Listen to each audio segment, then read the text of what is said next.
भजन पद गाकर भिक्षा मांगते हुए मिल जाते हैं, वे सभी वंदनीय हैं जिनके मुख से भगवान का नाम निकले।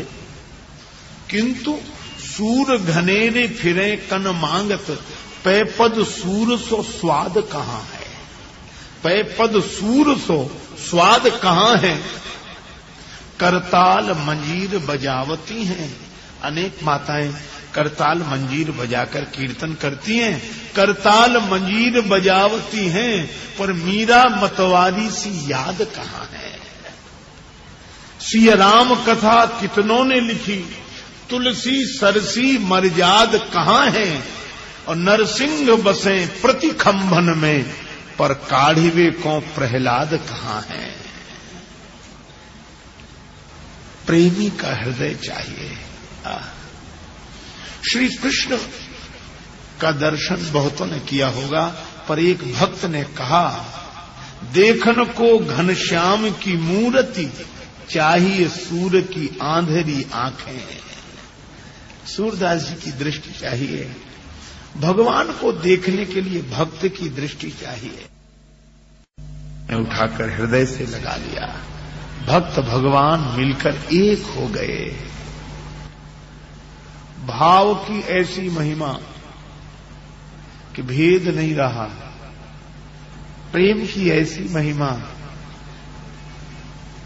मुनि मिलत अस सोह कृपाला, कनक तरुण जनु घेंट तमाला। चित्रवत हो गए। फिर भगवान की स्तुति की, बड़ी सुंदर स्तुति सुतीक्षण जी ने भगवान की है। और स्तुति करने के बाद अंत में प्रार्थना की, प्रभु मैं यही मांग रहा हूं, बड़े आदमियों के यहां, धनियों के यहां बहुत सी चीजें बेकार पड़ी रहती, उनके काम में नहीं आती, पर किसी गरीब को मिल जाए तो उसका भला हो जाता है। सुतीक्षण जी ने कहा कि प्रभु आप तो विश्वपति हैं, आपसे और बड़ा संपन्न व्यक्ति कौन होगा, आपसे बड़ा और धनी कौन होगा। एक चीज आपके पास भी बेकार पड़ी है, हमें दे दो, हमारा काम चल जाएगा। भगवान ने कहा हमारे पास कौन सी चीज बेकार पड़ी है जिसका हमने उपयोग न किया हो। श्री सुतीक्षण जी बोले, प्रभु आपके पास आपका अभिमान बेकार पड़ा है, आज तक आपने उस अभिमान का उपयोग किया ही नहीं, आप अभिमान कभी करते नहीं, तो बेकार पड़ा है। तो मुझे दे दो जो आपके यहां बेकार है, आपका अभिमान, वह मुझे दे दो। भगवान ने कहा कि वस्तु तो उसे दी जाती है जिसके पास न हो, क्या तुम्हारे पास अभिमान नहीं है जो हम दें। सुतीक्षण जी बोले यही तो रोना है, हमारे पास अभिमान तो है, पर हमारे पास हमारा अभिमान है, और प्रभु हम चाहते हैं कि हमारे पास हमारा नहीं आपका अभिमान रहे, जीवन हमारा और अभिमान आपका।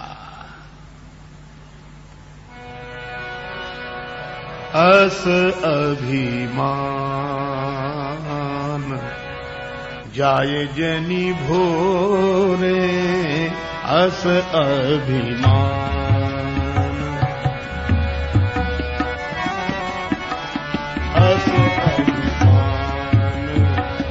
जाए जनी भोरे, अस अभिमान।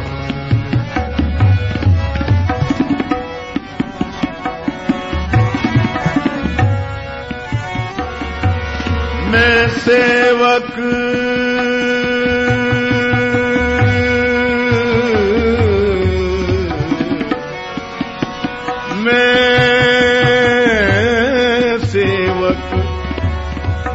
रघुपति पति मोरे,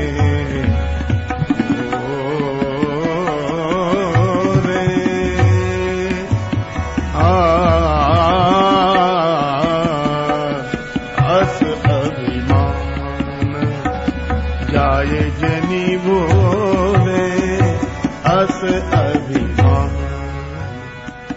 ऐसा अभिमान हमेशा बना रहे कि हम राम जी के सेवक हैं और राम जी हमारे स्वामी हैं, हम राम जी के हैं। यही अभिमान रहे। और भक्त की सबसे बड़ी संपत्ति यही है, हम भगवान के हैं।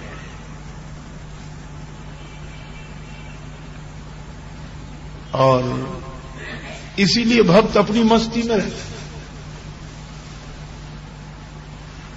बादशाह अकबर के दरबार में एक भक्त कवि थे, श्रीपति जी,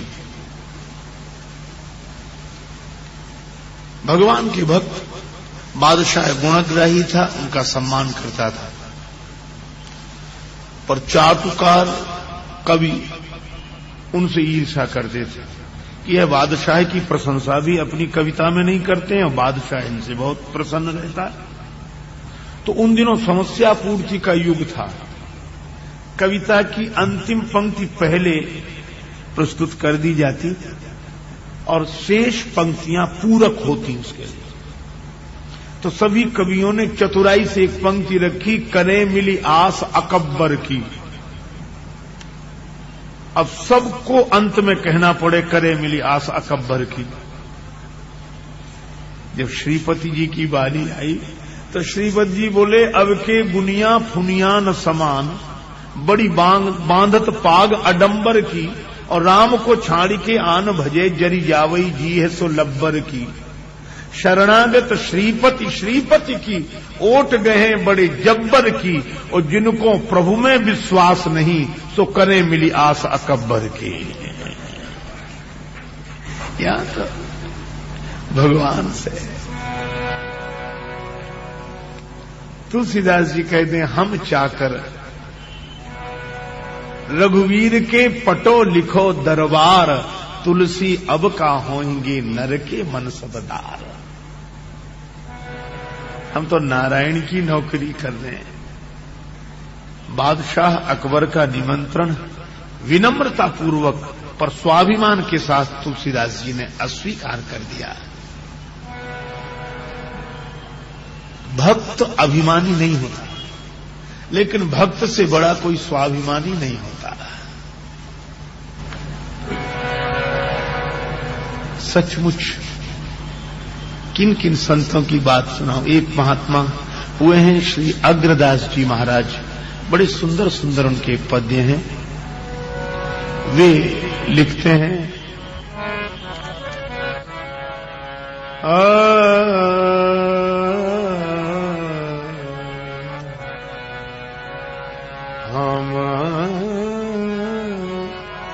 हम चाकर रघुनाथ कुंवर के, हम चाकर रघुनाथ। आशिक नाही काहू नारी नर के,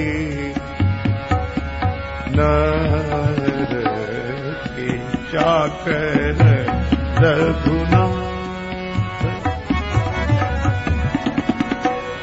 जम के दूत निकट नहीं आवे, द्वादश तिलक देखी रघुवर के, हम चाकर रघुनाथ। हम चाकर रघुनाथ कुंवर के, हम चाकर रघुनाथ। और क्या यह हमने मन से ही नहीं मान लिया है। अग्रदास स्वामी पटा लिखी पायो, दस्तखत दशरथ सुत के कर के हम चाकर रघुनाथ कुंवर के हम चाकर रघुनाथ चाकर रघुनाथ चाकर रघुनाथ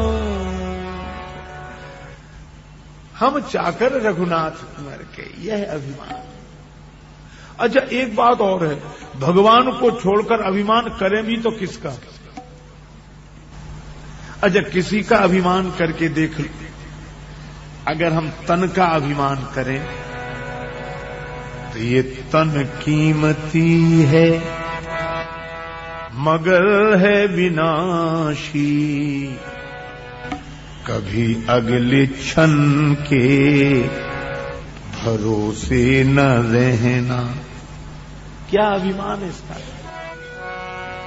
निकल जाएगी छोड़ काया को पल में, सदा श्वास धन के भरोसे न रहे। तन का भरोसा नहीं, श्वास धन का भरोसा नहीं, अरे और तो और एक क्षण में योगी, एक क्षण में भोगी, पल भर में ज्ञानी, पल में वियोगी। बदलता जो क्षण क्षण में वृत्ति अपनी, कभी अपने मन के भरोसे न रहना। अच्छा भाई तुझको जो मेरा मेरा कहेंगे, जरूरी नहीं वे भी तेरे रहेंगे, जरूरी नहीं वे भी तेरे रहेंगे। मतलब से मिलते हैं दुनिया के साथी, सदा इस मिलन के भरोसे न रहे। हम सोचते काम दुनिया के कर ले, धन धाम अर्जित कर नाम कर ले, फिर एक दिन बन के साधु रहेंगे, उस एक दिन के भरोसे न रहना। तो क्या करे? राजेश अर्जित गुरु ज्ञान कर लो, या प्रेम से राम गुणगान कर लो, अथवा श्री राम नाम रटो नित नियम से, किसी अन्य गुण के भरोसे न रहना, किसी अन्य गुण के भरोसे न रहना। तन कीमती है मगर है विनाशी, कभी अगले क्षण के भरोसे न रहना, कभी अगले क्षण के भरोसे न रहना। भरोसा तो भगवान का। अस अभिमान जाए जनि भोरे, मैं सेवक रघुपति पति मोरे। एक संत कहते हैं कि दुनिया में जिसका भी अभिमान है उसमें से कुछ टूट जाएगा, कुछ फूट जाएगा, और टूटने फूटने से अगर बच गया तो छूट जाएगा। पर भगवान न टूटते हैं न फूटते हैं न कभी छूटते हैं, सदा साथ।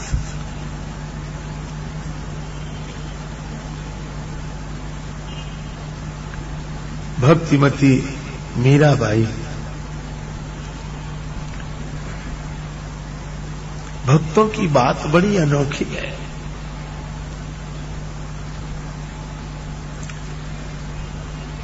छोटी सी उम्र, इनके पितामह दूधा जी मेड़ता में नित्य प्रति दूधा जी स्वयं चतुर्भुज भगवान जो महलमयी मंदिर पूजा करने जाते और भगवान को दूध का भोग लगाते।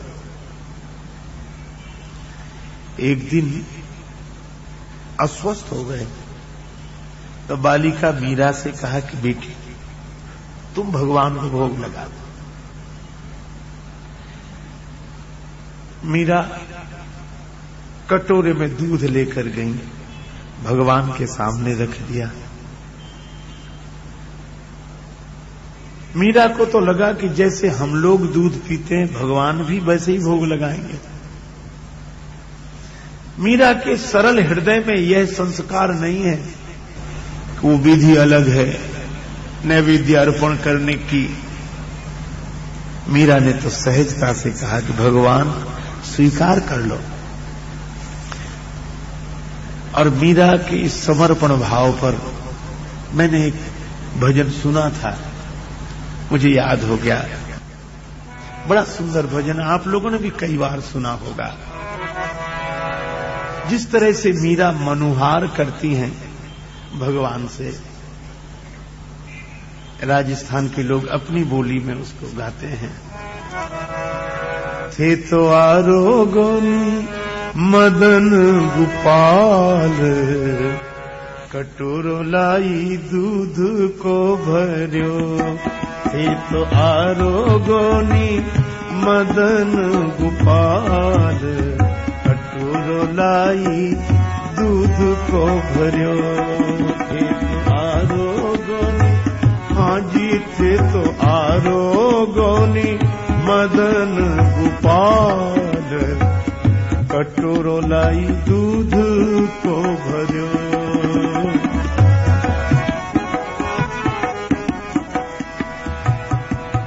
हे भगवान स्वीकार कर लो, मैं दूध का कटोरा भर के लाई हूं। मेरे पितामह ने भेजा है। दूधा जी मण दई भिलावण, जद में आई चाल। दूधा जी मण दई भिलावण, जद में आई चाल। धौली धेन को दूध गरम कर, ल्याई मिश्री घाल। धौली धेन को दूध गरम कर, लाई मिश्री घाल। क्या ने रूठ गया, हाँ जी क्या ने रूठ गया मेड़तिया। भगवान कटोरो लाई दूध को भर्यो। हे तो आरोगोनी मदन गोपाल, कटोरो लाई दूध को भर्यो। मेरे पितामह ने भेजा, धौली गाय का दूध गर्म करके मिश्री डालकर लाई हूं। हे मेड़ता की भगवान, क्या आप रूठ गए हैं? फिर भी भगवान ने दूध नहीं पिया। मीरा बोली, किस विध रूठ गया छोगाला, कारण कहो महाराज। आपके रूठने का क्या कारण है, स्पष्ट बताएं तो। और अगर नहीं रूठे तो दूध कटोरो धर्यो सामने, पीवण री काई लाज। दूध कटोरो धर्यो सामने, पीवण री काई लाज। और अगर रूठे नहीं हो तो दूध पीने में लाज कौन सी है? एक बात सुन लो, दूध नहीं पियोगे तो भूखे रहोगे, और भूखे रहने से क्या होगा? भूखा मरतारा, हाँ जी भूखा मरतारा। चिप जासी थारा गाल, कटोरो लाई दूध को भर्यो।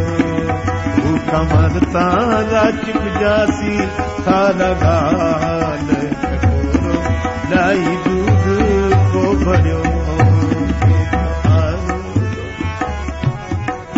भूखे रहोगे तो फूले हुए गाल पिचक जाएंगे।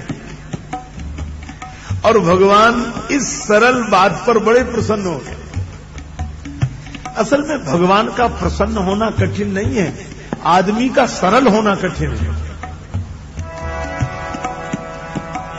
धावलिए रो पड़ दो कीन्यो जोड़िया दून्यू हाथ, पर्दा लगाया, हाथ जोड़े, गट गट दूध पीवण ने लाग्या, गट गट दूध पीवण ने लाग्या, चार भुजारा नाथ, गट गट दूध पीवण ने लाग्या, चार भुजारा नाथ, बालो राखे छे भगतारी जाती लाज, कटोरो लाई दूध को भर्यो, ये तो आरोगो निमदन गोपाल, कटोरो लाई दूध को भर्यो, ये तो आरोगो ने। भगवान ने प्रकट होकर दूध पिया। यह है भक्त का भाव। और मीरा ने जो भगवान माधव की मनोहर मूर्ति का दर्शन किया, मीरा को लगा कि मैं रोज ही भगवान को भोग लगाने आऊं तो कितना ही अच्छा रहे, पर बालिका ही तो है। सोच रही है पर मेरे बाबा अस्वस्थ हैं इसलिए आज मैं आई, कल बाबा स्वस्थ हो जाएंगे तो फिर तो वही आएंगे। मीरा हंसते हुए बोली, भगवान हमारे बाबा बीमार ही बने रहे ताकि मैं ही आया करूं रोज भोग लगा। मीरा खाली कटोरा लेकर लौटी। कटोरा तो खाली था पर हृदय भक्ति के भाव से भरा था। दूधा जी ने कहा, बेटी भगवान को भोग लगाया? हां बाबा, प्रसाद दो। मीरा बोली, आज प्रसाद नहीं बचना, भगवान ने सब पी लिया। दूधा जी बोले, ऐसा नहीं हो सकता है। अब दूधा जी की अस्वस्थता का समाचार सुनकर उनके शुभ चिंतक, हितैषी मित्र, संभ्रांत नागरिक नगर के आए थे। उन्होंने कहा कि बेटी ऐसा नहीं होता है जैसा तुम कह रही हो। मीरा बोली, मैं सच कह रही हूं। दूधा जी बोले, सच बोल रही है? और लोगों ने कहा कि बालिका है, इसी ने पी लिया होगा, आप दोबारा भगवान को भोग लगवा दीजिए। मीरा बोली, मैं झूठ नहीं बोल रही, नहीं बचा तो मैं क्या करूं। अब तो दूधा जी ने आक्रोश के भाव में कहा कि असत्य भाषण कर रही है, भगवान ने पिया? हां, तो दोबारा भी पिएंगे? मीरा पूरे विश्वास से बोली, जिसने एक बार पिया वो दूसरी बार भी पिएगा। फिर कटोरा रखा गया। मीरा बोली,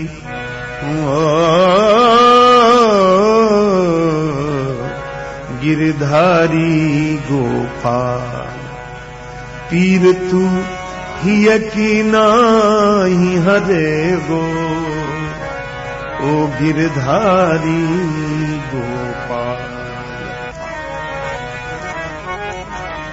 प्रथम पात्र में शेष न छोड़ा, अब क्यों पीने से मुख मोड़ा, पीले थोड़ा दूध देवता, तेरो कह बिगड़े गो, ओ गिरधारी गोपाल।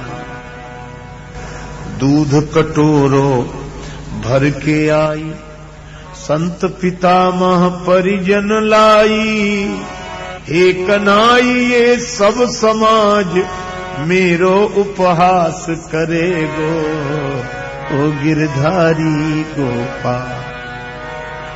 और मैंने दूध पीते हुए देखा आपको, मंदिर में मेरी रुचि राखी, लेकिन लखी न काहू ने वह झांकी, किसी और ने तो देखा नहीं, तो तुझ बिन या बिनीत मीरा की, साखी कौन भरेगो, ओ गिरधारी गोपाल।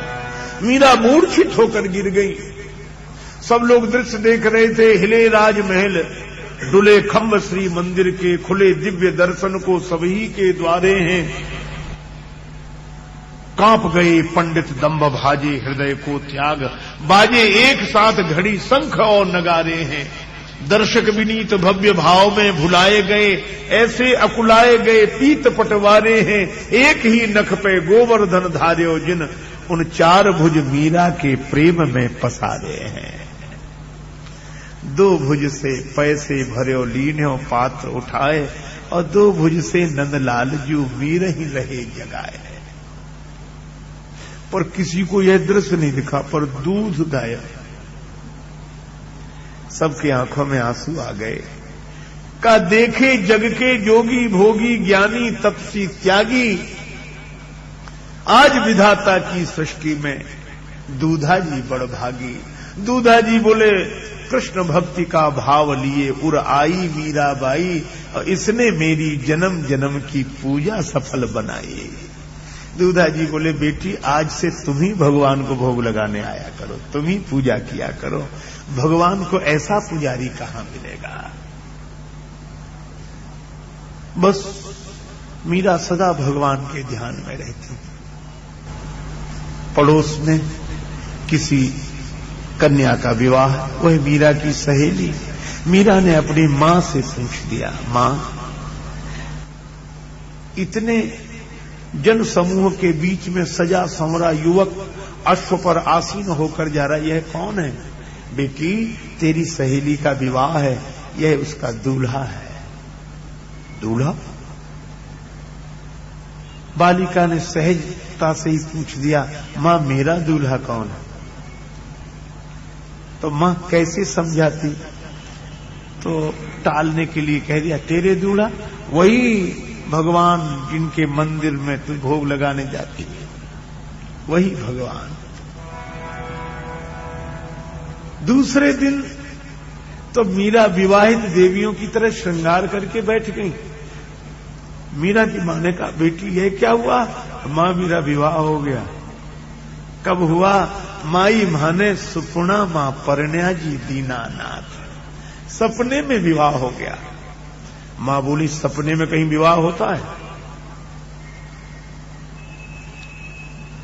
मीरा ने कहा संसार के साथ जुड़ा हुआ सत्य का संबंध भी सपना है, और भगवान के साथ जुड़ा हुआ सपने का संबंध भी सत्य है। मां बोली कि अभी नहीं विवाह होगा तेरा। मीरा बोली ऐसे वर को क्या वरूं, जो जन्मे मर जाए। माई में तो बरसूं सांवरो मारो, चुड़लो अमर हो जाए। ऐसे से नाता जोड़ूंगी जिससे जुड़ने से मेरा सुहाग अमर हो जाए, संबंध शाश्वत रहे। मीरा इसी भाव में मेरे तो गिरधर गोपाल, मेरे तो गिरधर गोपाल, दूसरो न कोई, मेरे तो गिरधर दूसरो न कोई,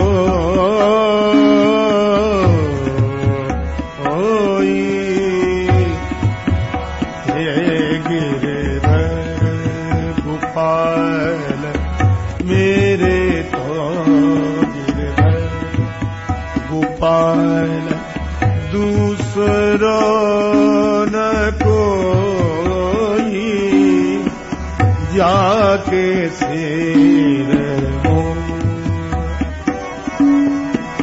जाके सिर मोर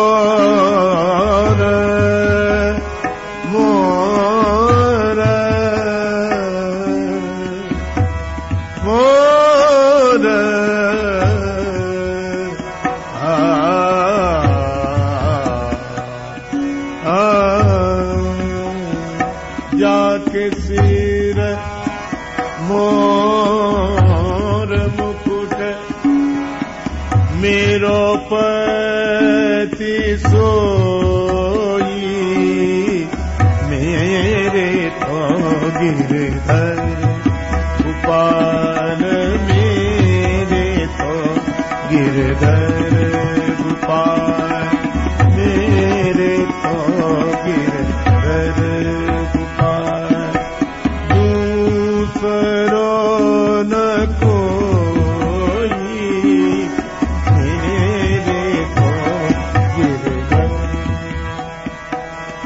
गिरधर गिरधर यही अभिमान मेरे तो गिरधर गोपाल दूसरो न कोई। भक्त का यही भाव।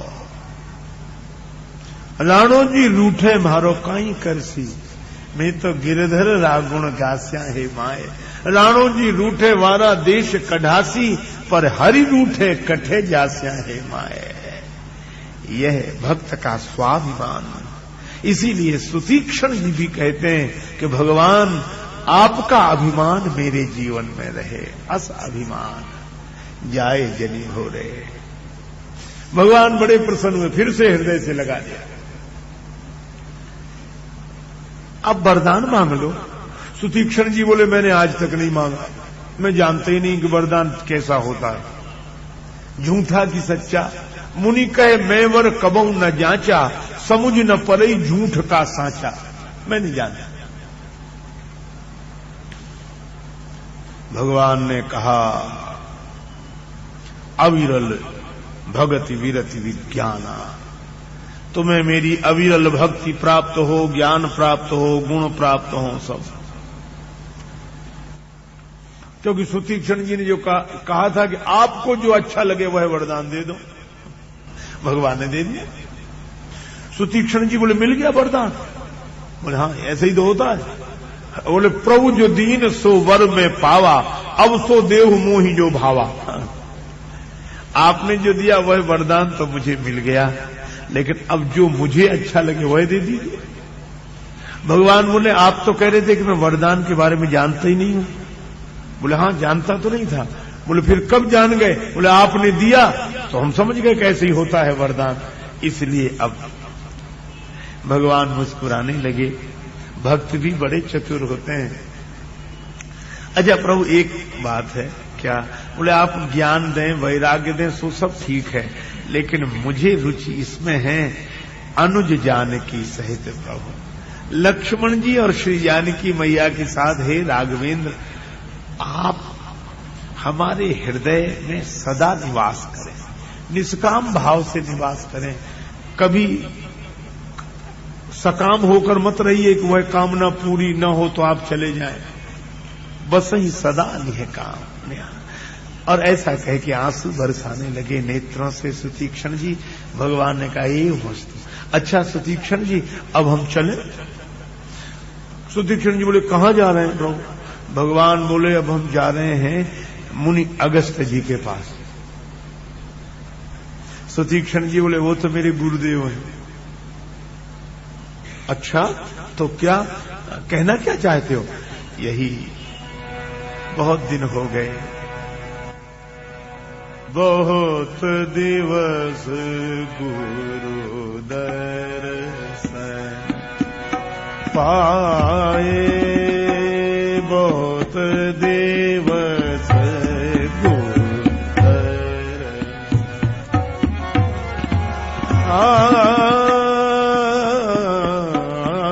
दिवस गुरु दर्शन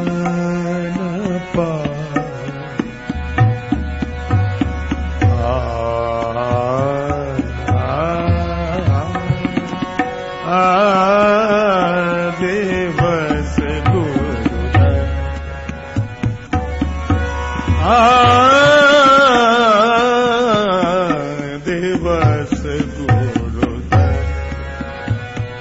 बहुत दिन हो गए गुरुदेव का दर्शन किए हुए, आपके साथ चला चलूं?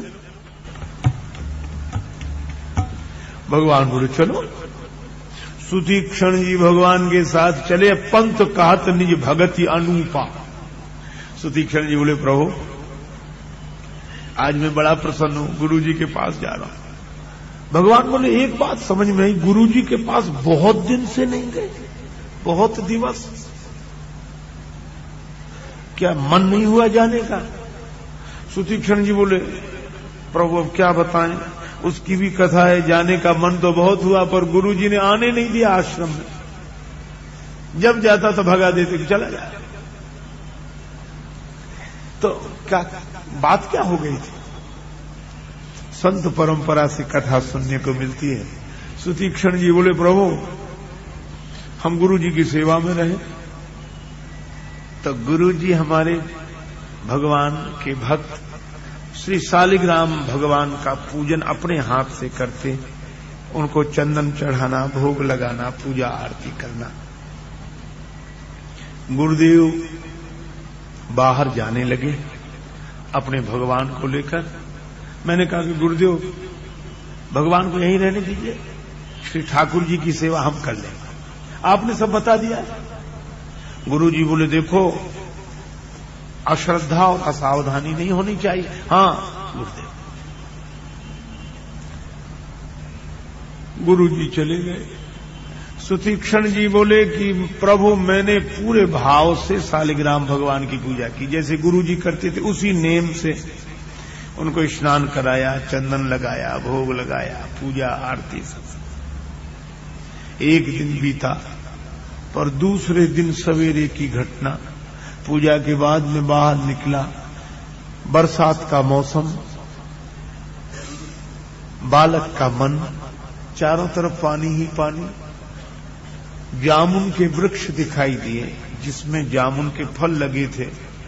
मन हुआ कि फल तक पहुंच जाऊं, लेकिन वृक्ष के ऊपर जाना मेरे बस की बात नहीं थी। नीचे कोई उस वर्षा के मौसम के कारण कोई पत्थर नहीं मिला जिसका प्रहार करके फल को तोड़कर गिराता। तो मैंने सोचा कि भगवान का ही उपयोग कर लूं, तो शालिग्राम भगवान को लेकर आया और जामुन के फल पर प्रहार किया। जामुन तो गिर गए, बड़ा खुश हुआ। दूसरी बार प्रयोग किया तो भगवान झील में गिर गए, तालाब में गिर गए, जामुन तो मिल गए। अब यह कथा बड़ी साधारण लगती है और अविश्वसनीय सी भी लगती है, लेकिन यह कथा जो संदेश देना चाहती है वह परम सत्य है। भगवान का उपयोग हम फल पाने के लिए करते हैं, फल के लिए भगवान का ही त्याग कर देते हैं, और जब फल पाने के लिए, जीवन में कुछ प्राप्त करने के लिए भगवान का उपयोग करते हैं तो जो पाना चाहते हैं वह तो मिल जाता है, पर भगवान दूर चले जाते हैं। भगवान कहते हैं कभी तुम हमें नहीं चाहते हो, तुम तो हमसे चाहते हो, तो जो हमसे चाहते हो वह मिल जाएगा पर हम नहीं मिलेंगे। सुतीक्षण जी कहते हैं कि मैं बहुत रोया, बहुत खोजा भगवान को, तालाब में मिले नहीं। भगवान राम ने कहा सुतीक्षण जी आप भगवान के विरह में बहुत रोए तो आप तो बड़े भक्त होंगे, भाव से रो रहे होंगे। सुतीक्षण जी बोले सच्ची बात तो यह है कि भाव से कम हम तो गुरु जी के भय से ज्यादा रो रहे थे कि गुरु जी आएंगे तो क्या जवाब दूंगा। पर बाल बुद्धि, गुरु जी के भय के कारण उनके द्वारा दंडित होने से बचने का उपाय हमने यह सोचा कि शालिग्राम जी के आसन पर जामुन का फल रख दिया, अब वह भी भगवान की तरह ही दिखता था। अब देखो कथा फिर संदेश देती है कि भगवान के स्थान पर कोई किसी फल को बिठा दे तब तो गुरुजन विरोध करेंगे ही। गुरु जी आए तो बोले मैंने जामुन को ही तिलक लगाकर दूर से। अब जामुन का रंग और चमकदार दिखे। गुरुजी बोले वाह, भगवान तो बड़े सुंदर दिखाई दे रहे हैं। हाँ महाराज। रात तो कट गई। दूसरे दिन सवेरे गुरुजी बोले लाओ भगवान को मैं पूजा करूंगा। सुतीक्षण जी बोले गुरुदेव आप काहे कष्ट करते हैं, हम ही किया करेंगे पूजा, आप बस आप तो आज्ञा दें, हम करेंगे पूजा।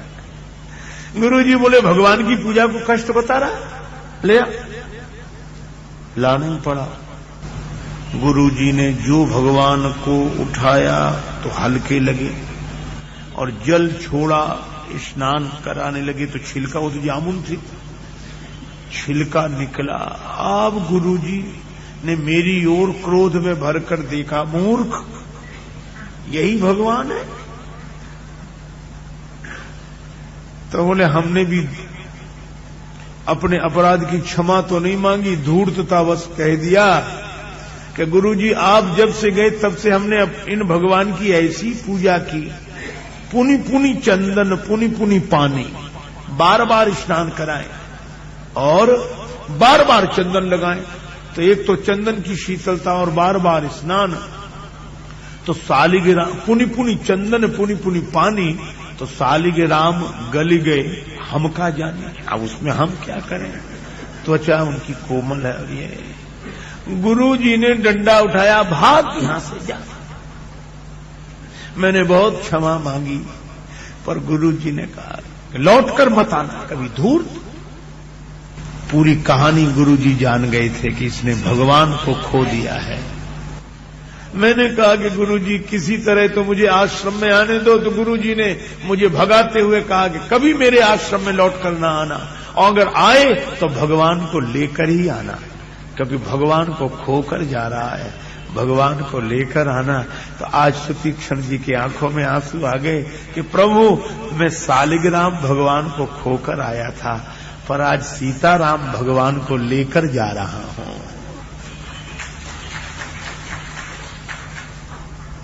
अगस्त जी का आश्रम आया। सुतीक्षण जी ने निवेदन किया प्रभु आप यहीं रुके, पहले मुझे जाने दीजिए गुरु जी के पास, तो हिसाब किताब जो पुराना है वो पूरा हो जाएगा। हाँ जाओ। गुरु जी अगस्त जी तू फिर आ गया। गुरु जी शर्त पूरी हो गई है, भगवान को लेकर ही आया हूं। नाथ कौशलाधीश कुमारा, नाथ कौशलाधीश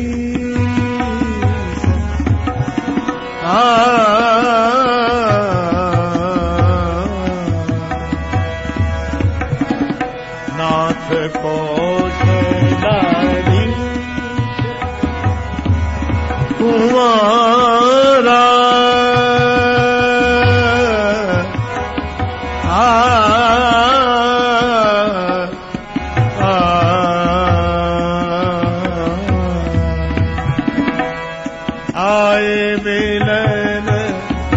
जगत आधारा, नाथ कौशलाधीश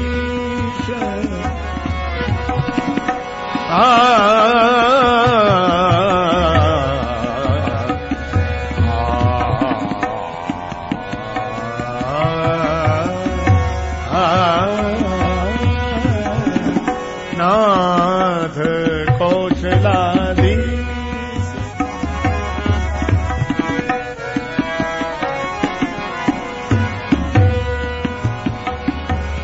कौशलाधीश कौशलाधीश कौशलाधीश कौशलाधीश। अयोध्याधिपति महाराज दशरथ के सुकुमार कुमार भगवान श्री राम आए हुए हैं।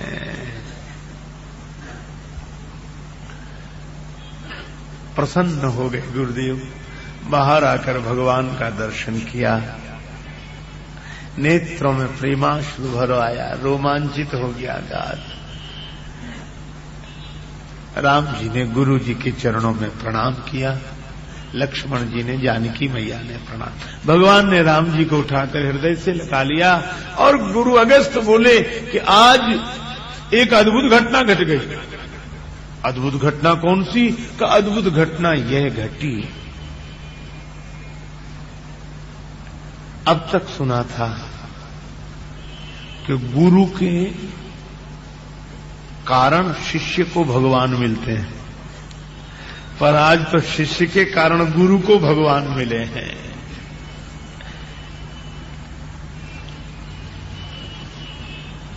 यह प्रेम की बात है, गुरु शिष्य की बात नहीं, राम ही केवल प्रेम प्यारा। देखो,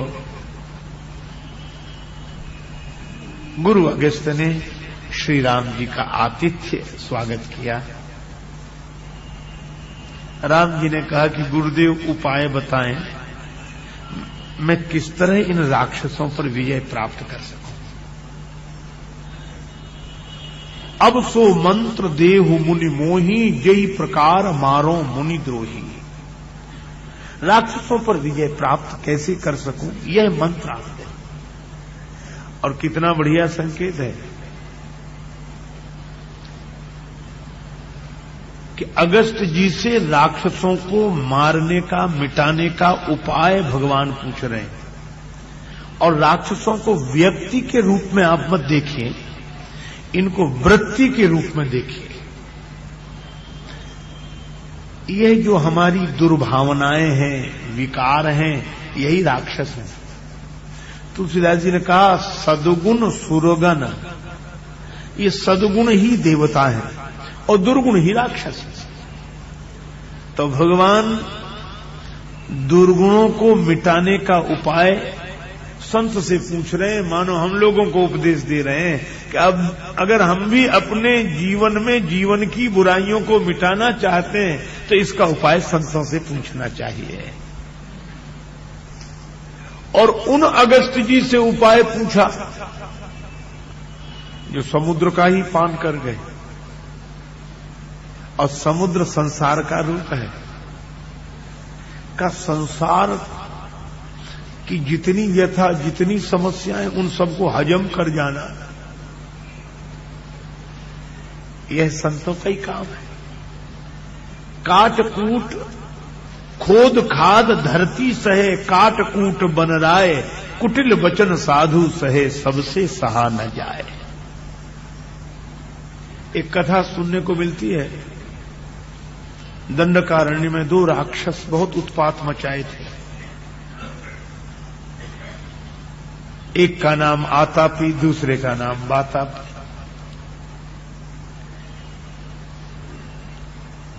और बड़े विचित्र ये दोनों भाई,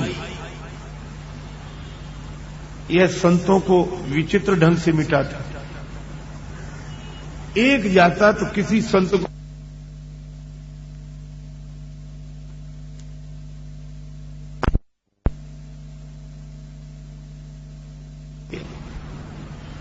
संत स्वीकृति दे देते कि आएंगे। तो जो दूसरा भाई रहता बातापी, वह ऐसा मायावी राक्षस के अपने को ही विविध व्यंजनों के रूप में परिवर्तित कर देता। और आतापी कहता कि महाराज भोजन, महात्मा भोजन समझ के पा लेते। इस तरह वो राक्षस भीतर चला जाता। फिर बाहर से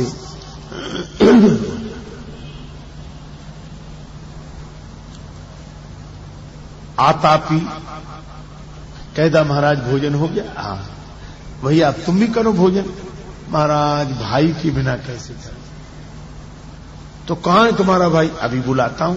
अब वो बुलाता, बातापी भैया, बातापी भैया, बातापी। तो बातापी महात्मा के भीतर से उदर चीरते हुए बाहर निकलता है और संत का जीवन समाप्त हो जाता है। ऐसे कई साधु मार डाले थे उन्होंने। अब यह कथा बड़ी अटपटी लगती है, सुनकर हंसी लगती है, लेकिन यह बहुत रहस्य से भरी कथा है। ये दो ही तो राक्षस हैं।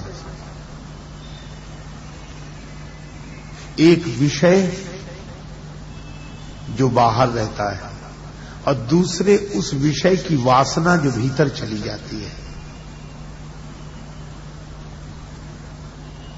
और कितना अद्भुत है, विषय बाहर से पुकार देता है और भीतर की वासना ही जब बाहर निकलती है तो वह संत के जीवन को नष्ट कर देती है। यही तो इस कथा का रहस्य है।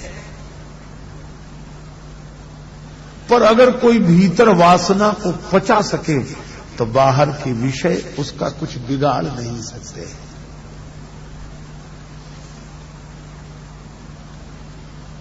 और दूसरा अर्थ यह है, कबीरदास जी ने कहा कि गाली आवत एक है, उलटत होए अनेक। कहे कबीर मत उलटिए, रहे एक की एक। किसी ने गाली दी और गाली कर्ण मार्ग से आपके भीतर चली गई, अब बाहर मत निकलने दो, तो जो दूसरी गाली है वह अपने आप नष्ट हो जाएगी, इसमें कोई संदेह नहीं। पर यह दुर्गुण संत जीवन को इसी तरह नष्ट करते हैं, होश नहीं रहता। संत बड़े हैरान। एक दिन कुछ संतों ने अगस्त जी से कहा कि आतापी बातापी उत्पात मचाए हुए हैं इस जंगल में। अगस्त जी बोले कि अब की बार जब निमंत्रण देने आए तो हमारी कुटिया बता देना। पर आतापी को तो आदत थी, आया दूसरे दिन, महाराज हमारे यहां भोजन को। संत बोले अब हमारे गुरुजी को ले जाओ, हमको तो बहुत ले गए। पर गुरु बड़े खुश हुए, राक्षस जो ठहरे। आतापी ने सोचा कि सीधे जो इनके प्रमुख हैं उनसे ही शुरू करें। ले गए अगस्त जी को, उसी तरह बिठाया, भोजन कराया। अगस्त जी ने भोजन कर लिया। कहा आतापी तुम भी भोजन करो। तो भाई के बिना कैसे, बुलाओ अपने भाई को। अब वो बुलाए, भैया बातापी बातापी बातापी। कोई नहीं निकला बाहर। आता बोले ये क्या हुआ गुरुजी, मेरा भाई बाहर निकल ही नहीं रहा है। अगस्त जी हंसते हुए बोले कि अगस्त का उदर है, इसमें समुद्र समा गया तो बातापी का क्या पता लगेगा कि कहां गया है। यहां समुद्र ही समा जाए, वहां बातापी का क्या पता। जिसने पूरे संसार को ही अपने भीतर समाहित कर लिया हो, उसको विषय की वासना क्या बिगाड़ेगी। सकल दृश्य निज उदर मेल, सोवे निद्रा तजी योगी। सोई हरिपद अनुभवे, परम सुख अतिशय द्वैत वियोगी। भीतर तो बातापी मरा और बाहर रो रो के आतापी मर गया। भीतर अगर वासना मिटेगी तो बाहर विषय मन को विकृत नहीं कर पाएंगे। इसीलिए अगस्त जी से भगवान पूछते हैं कि हम विकारों को कैसे मिटाएं।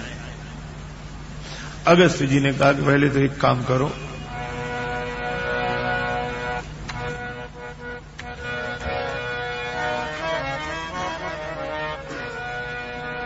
हे प्रभु परम मनो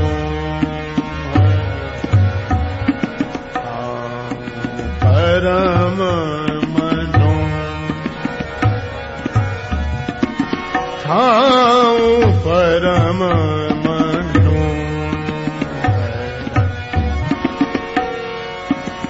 पावन पंच बटी ते ही नाम है प्रभु परम मनो परम मनो परम मनो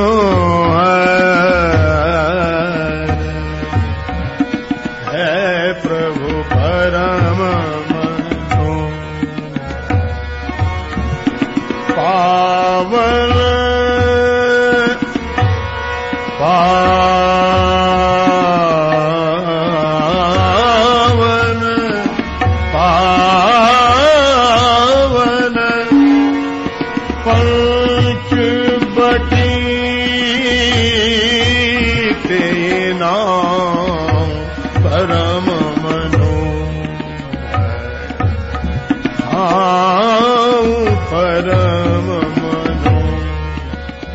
परम मनोहर, परम मनोहर, परम मनोहर। पंचवटी बड़ा पवित्र और परम मनोहर स्थल है, आप वहां निवास कीजिए। ठीक है प्रभु। भगवान श्री राघवेंद्र, लक्ष्मण जी, जानकी मैया पंचवटी में आकर निवास करते हैं। गीधराज सन भेंट भई बहुविध प्रीत दृढ़ाए, गोदावरी निकट प्रभु रहे परन गृह छाए। पंचवटी की भौगोलिक स्थिति से तो हम लोग अच्छी तरह परिचित हैं। बहुत लोग नासिक जाकर पंचवटी का दर्शन करते हैं, पर हम लोग आध्यात्मिक दृष्टि से थोड़ा विचार करें कि अगस्त जी ने यह क्यों कहा कि पंचवटी में जाकर रहो अगर राक्षसों को मारना है तो। इसका आशय यह है कि पंचवटी में रहे बिना राक्षसों को मारा नहीं जा सकता। तो कौन सी पंचवटी में? हम आप जितने हैं सब पंचवटी के ही रहने वाले हैं, पंचवटी में ही रह रहे हैं और यहीं रहकर विकारों को मिटाया जा सकता है। इसका आशय आध्यात्मिक अर्थ यह है कि पंच तत्व की इस कुटिया में, पंच तत्व के शरीर में जो रह रहे हैं वे पंचवटी में ही रह रहे हैं। यही पंचवटी में रहना है। 5 ज्ञानेन्द्रियां, 5 कर्मेंद्रियां और पंच तत्व का शरीर, ये सब पंच, दुनिया में जितना दिखता है सब पंच का ही तो प्रपंच है और यही पंचवटी में रहना है। इसका अर्थ है कि यह मनुष्य का जो शरीर मिला है यह ऐसी आध्यात्मिक दृष्टि से पंचवटी है कि इसी में रहकर ही इन मनोविकारों पर विजय प्राप्त की जा सकती है।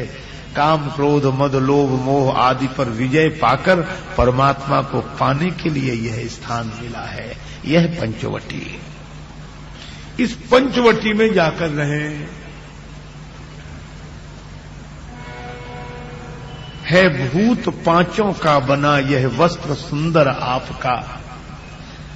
हमारे गुरुदेव कहते हैं भूत पांचों का बना यह वस्त्र सुंदर आपका, बनता बिगड़ता है यही नहीं कुछ बिगड़ता आपका। हम लोग कथा में आए हैं तो अपना मकान छोड़कर आए, अच्छा लौट कर जाएंगे तो अपने मकान में, पर वह अपना मकान नहीं है, वह तो अपने मकान का मकान है। अपना मकान तो अपने साथ है, चलता फिरता मकान। वह तो मकान का मकान है, जैसे कार का गैरेज होता है।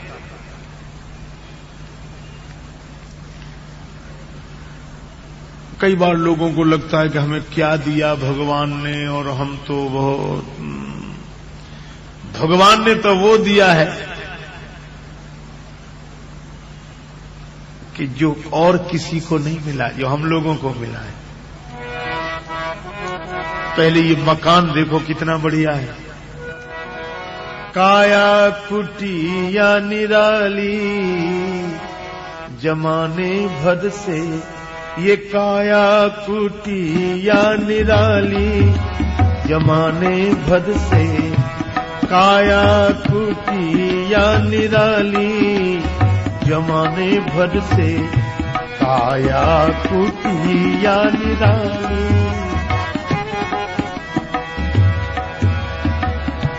दस दरवाजे वाली जमाने भर से, 10 दरवाजे वाली जमाने भर से, काया कुटिया निराली।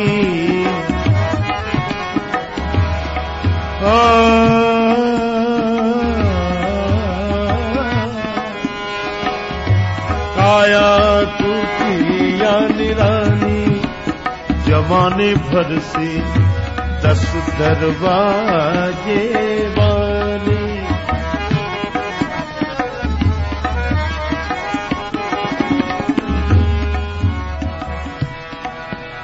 ये 10 दरवाजे की काया कुटिया है, पर श्रीमद् भगवद गीता में कहा 9 द्वारे पूरे देही कि 9 दरवाजे वाली कुटिया। हाँ भाई, 9 दरवाजे प्रयोग में आते हैं। 10वां द्वार जहां योगी जन सहस्त्रार मानते हैं, ये 10वां द्वार बंद रहता है। इसको ऐसे मानो ये इमरजेंसी गेट है, आपातकालीन द्वार।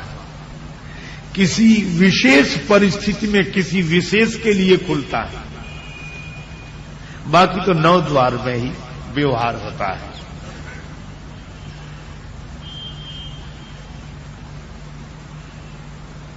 रेल के एयर कंडीशन डिब्बे में बैठ जाएं तो खिड़की में ऐसा शीशा लगा है कि भीतर वाला तो बाहर वाले को देख लेता है, पर बाहर वाला भीतर वाले को नहीं देख पाता है। भगवान ने इस काया कुटिया के खिड़की में ऐसा शीशा लगाया, सबसे सुंदर आंख की खिड़की, और इस खिड़की में शीशा जिसमें पुतली काली, और ये काली पुतली ऐसा शीशा है परमात्मा का कि इसमें भीतर वाला तो बाहर वाले को देख लेता है, पर बाहर वाला भीतर वाले को नहीं देख पाता है इस शीशे से। और देखो भाई, जिसमें पुतली काली जमाने भर से।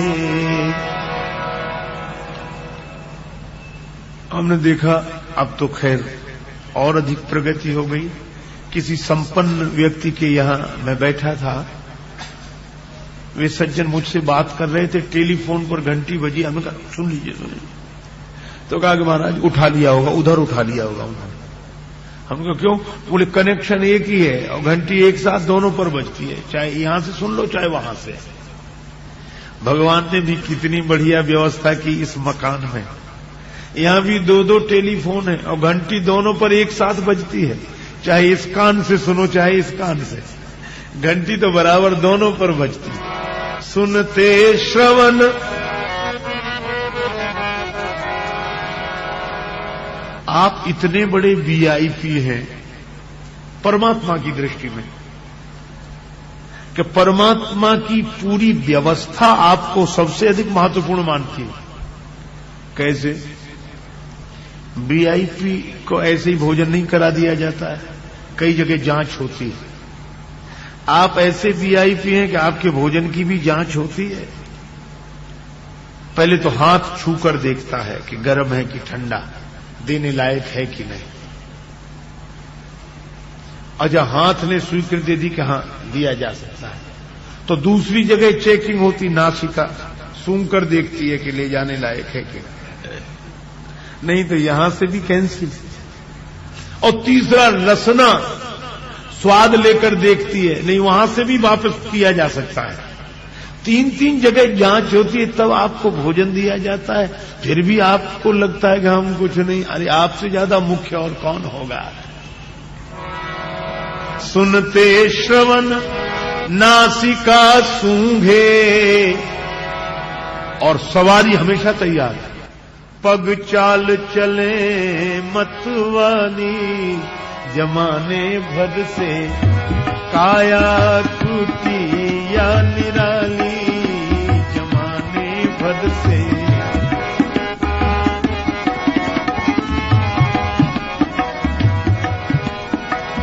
काया कुटिया निराली जमाने। और मुनीम जी इन्हें ये दे दो, मुनीम जी इनसे ये ले लो। 2-2 मुनीम आपके साथ हैं। लेना देना कर करते, और वाणी करे बोला चाली जमाने भर से।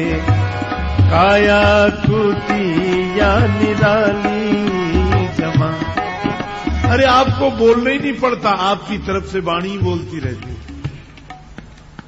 और मुख के भीतर रहती रसना, सट रस स्वादों वाली जमाने भर से काया कुटिया निराली, काया कुटिया निराली जमाने भर से काया कुटिया निराली जमाने भर से काया कुटिया निराली। आहा कितना इंतजाम, सर्दी गर्मी कड़ा मुलायम ये त्वचा जानने वाली। यह भी बाहर ही है, सूचना देती बड़ी सर्दी है, बड़ी गर्मी है। और इतना आलीशान मकान है तो इंतजाम भी तो अच्छा ही होगा। हाँ, एक रखवाला रहता बराबर। काम क्रोध मद लोभ आदि से बुद्धि करे रखवाली जमाने भर से काया कुटिया निरा। बुद्धि चौकीदार, लेकिन चौकीदार तो कहता जागते रहो, कोई न जागे तो चौकीदार क्या करे। बुद्धि तो कहती कि नहीं ठीक नहीं है, ठीक नहीं है, ठीक नहीं है। इसमें रहने वाले ने गड़बड़ी कर ली। किसने? मकान का मालिक और बाहर वालों से मिल जाए। ये नौकर थे सब बाहर रहने वाले, पर इसके भीतर रहने वाले मन ने करके संग इंद्रियों का मन बन बैठा जंजाली।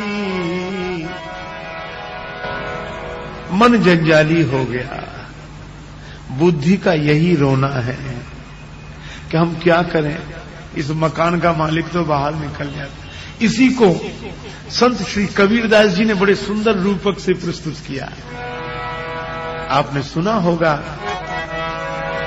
सैया निकसी गए मैं ना लड़ी थी, सैया निकसी गए मैं ना लड़ी थी, मैं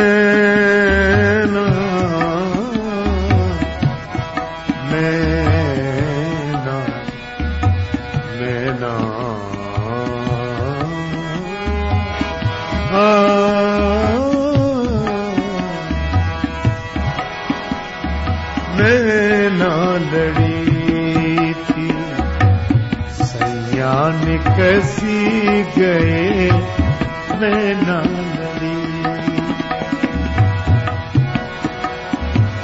ना मैं बोली ना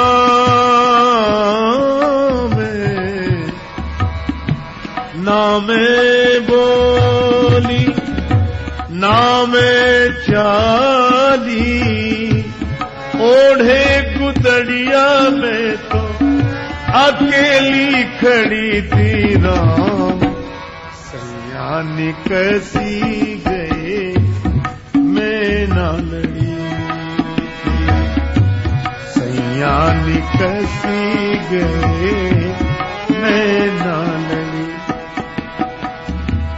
मेरा कोई विवाद ही नहीं था, पर रंग महल के 10 दरवाजे न जाने कौन सी खिड़की खुली थी। आंख की खिड़की से बाहर चले गए कि कान की खिड़की से गए कि नासिका से। आंख से गए होंगे तो रूपनगर में मिलेंगे, कान से गए होंगे तो शब्द जगत में होंगे, नासिका से गए होंगे तो सुगंध के संसार में होंगे, रसना से गए होंगे तो स्वाद के जगत में होंगे, और त्वचा के दरवाजे से बाहर होंगे तो स्पर्श में होंगे। सैया निकसी गए, ये बाहर वालों से प्रेम करके मन बन बैठा जंजाली। पर एक बात है भाई, ये इस कुटिया में सभी विशेषताएं हैं, बहुत बढ़िया इंतजाम है, लेकिन इस कुटिया में एक गड़बड़ी है। क्या? ये किराए का मकान है, ये परमानेंट नहीं है, अपना नहीं है, किराए का है। तो इसका किराया हर दिन या हर महीने या हर हफ्ते? नहीं नहीं, इस कुटिया का किराया हर क्षण देना पड़ता है, हर क्षण। हर क्षण कौन चुकाता है इसका किराया?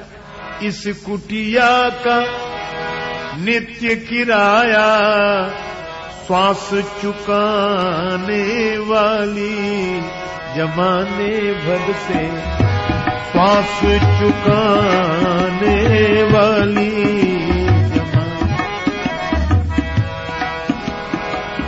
कुटिया निराली। हर क्षण ही आने जाने वाली श्वास ही इस मकान का किराया चुका रही है। किराया खत्म, मकान खाली। जब तक श्वास का किराया तब तक इस मकान में निवास। अच्छा भाई, तो करें क्या? अरे ठाठते रहो, भगवान ने दिया है। तू जगत पिता का प्यारा राजकुमार रे परदेसी, इस मकान में आलीशान महल में ठाठते रहो, लेकिन जनराजेश मोह मत करना,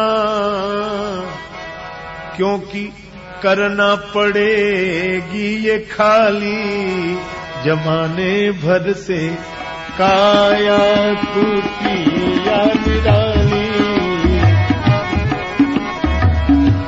10 दरवाजे वाली।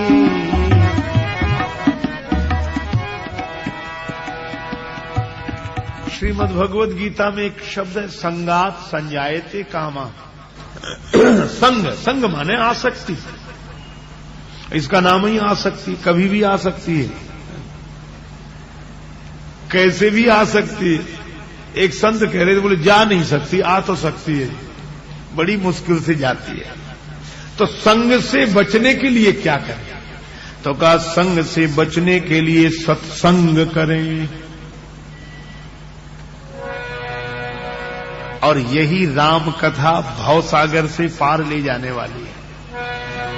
तो सत्संग शुरू हुआ पंचवटी में, भगवान राम, लक्ष्मण और माता जानकी के बीच में।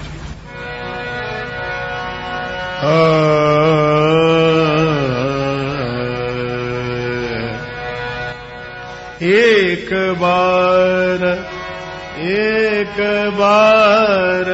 प्रभु सुख आसीना, एक बार प्रभु सुख,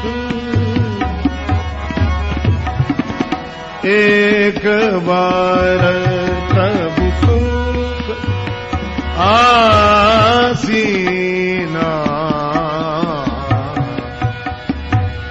आसीना, एक बार प्रभु सुख आसीना, लक्ष्मण बचन कहे छलहीना, एक बार प्रभु सुख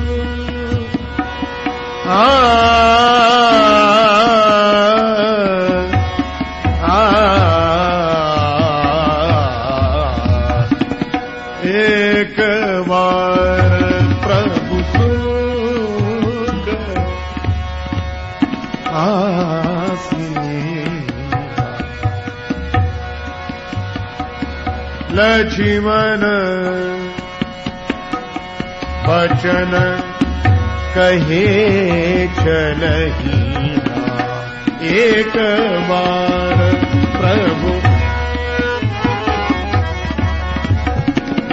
एक बार सुख आसीना, एक बार प्रभु सुख, प्रभु सुख, प्रभु सुख भगवान एक बार सुख आसन में बैठे थे। अब ये सुखासन में बैठना, सुख आसन का एक अर्थ तो यह है कि जिस आसन में आप सुखपूर्वक बैठ सकें वह सुखासन। अन्य आसनों के नाम आपने सुने होंगे। आसन में बैठते हुए साधकों को देखा भी होगा, सिद्धासन, पद्मासन, वज्रासन। इन आसनों में सुखपूर्वक बहुत देर तक नहीं बैठा जा सकता, इसलिए आप जिस हालत में बैठे वो सुखासन।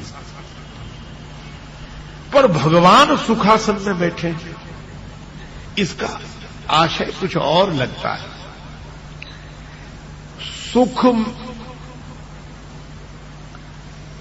सुखासन का यहां अर्थ है अपने सुख में आसीन होना, यही सुखासन में बैठना है। अपना सुख, अपना सुख आत्मन्येव आत्मनः तुष्टः, अपने उस ब्रह्म भाव में बैठना, निजानंद में बैठना, आत्मानंद में बैठना, स्वरूप स्थित होकर बैठना, यही सुखासन में बैठना है। जिसके लिए कबीरदास जी कहते हैं, बैठे ठाणे परे उताने, कहें कबीर हम वही ठिकाने। हम ही थे भूले, हम ही में भूले, हमें ढूंढने हम ही चले, हम ही ने खोजा हम ही ने पाया, हमें मिले तब हम ही मिले। जो ऐसे बैठा हो, हा, अब क्या पाना शेष रहा, मन मस्त हुआ फिर क्या बोले, उसी मस्ती में बैठे। लक्ष्मण जी ने देख लिया कि भगवान जिस देश में बैठे उसी देश की बात करनी चाहिए। लक्ष्मण वचन कहे छलहीना, निश्चल क्योंकि होए न विमल विवेक उर गुरुसन किए दुराव। तो छलहीन होकर लक्ष्मण जी ने निर्मल भाव से भगवान की चरण वंदना की और कुछ प्रश्न किए। महाराज, मुझे कुछ समझा दीजिए।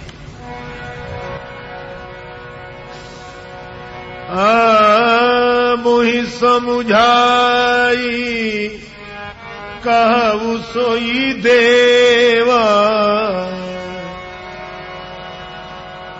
सब तजी करो चरण रज सेवा। कहु ज्ञान विराग अरु माया, कहु सो भगति करऊ जेहि दाया।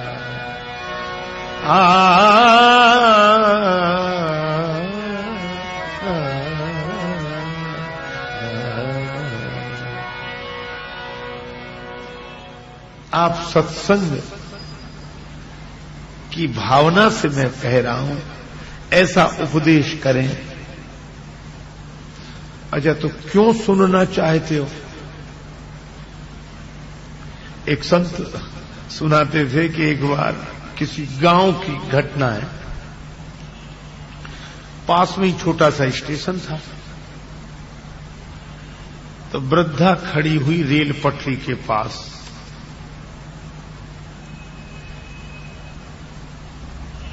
और एक युवक से बोली, बेटा ये पूरब की तरफ जाने वाली गाड़ी कब जाती है?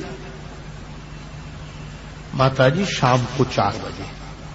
अच्छा, और भी कई गाड़ियां होंगी? हाँ हैं, 2-3 गाड़ियां जाती हैं, अलग अलग समय है।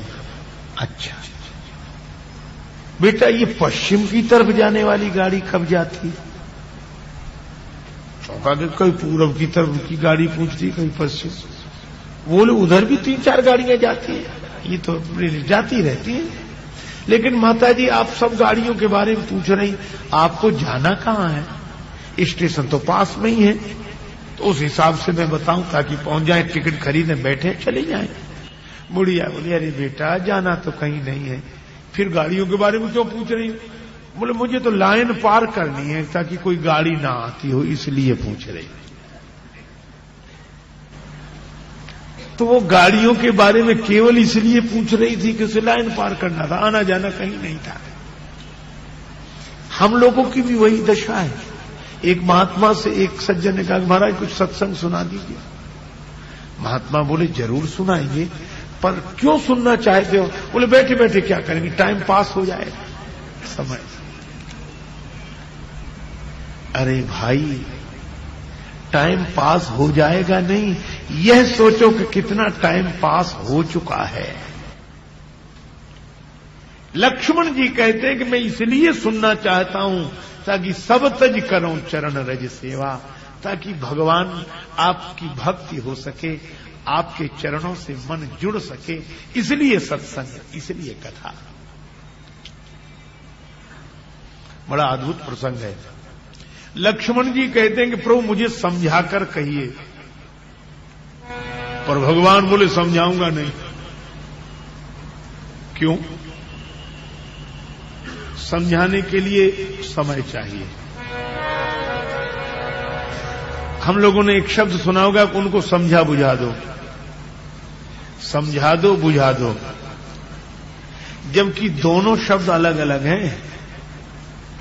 समझाने का अर्थ है जब कोई बात विस्तार से कही जाए, वह है ढंग समझाने का, और थोड़े में इशारा कर दिया जाए वह है बुझाना। इसलिए समझाने को बोलते हैं व्यास शैली और बुझाने को बोलते हैं समास शैली। हनुमान जी ने थोड़े में ही भरत जी को संदेश दे दिया, तो कपि सब चरित समास बखाने, थोड़े में। तो लक्ष्मण जी कह रहे मुझे समझाई काहू सुई देवा, आप मुझे समझाएं, पर भगवान बोले समझाऊंगा नहीं, थोड़े मऊ सब कहूं बुझाई, थोड़े में ही कहूंगा। सुनहु तात मति मन चित लाई। आहा, तीन के लिए संकेत हुआ, मति के लिए, मन के लिए, चित्त के लिए। सत्संग इन तीन के लिए है। चित्त भगवान का चिंतन करने लगे, और मन, चित्त में भगवान की भक्ति आएगी तो चिंतन करेगा, और मन में वैराग्य आ जाए, और मति में ज्ञान आ जाए। यही ज्ञान, वैराग्य और भक्ति। चित्त में भगवान की भक्ति, मन में वैराग्य और बुद्धि में ज्ञान। अच्छा, उपस्थित भी यहां तीनों ही हैं, राम जी, लक्ष्मण जी, जानकी जी। तो राम जी ज्ञान के साक्षात विग्रह, लक्ष्मण जी वैराग्य के रूप, और सीता माता भक्ति रूपा। और सत्संग भी तीन के ही लिए, काहू ज्ञान विराग अरु माया, काहू सो भगति करऊ जय दाया। ज्ञान, वैराग्य और भक्ति के बारे में पूछा गया। और अद्भुत बात है, माया के बारे में पूछा गया, तो माया बाधक तत्व है, पर जिज्ञासा तो तीन के ही बारे में है, ज्ञान, वैराग्य और भक्ति। भगवान ने कहा ये तीनों ही। प्रभु ने आरंभ कहां से किया?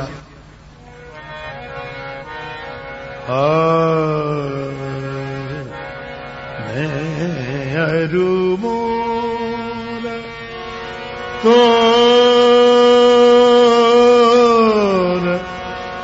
ते माया, जेहि बस कीने जीवन काया। मैं अरु मोर तोर ते माया, मैं अरु माया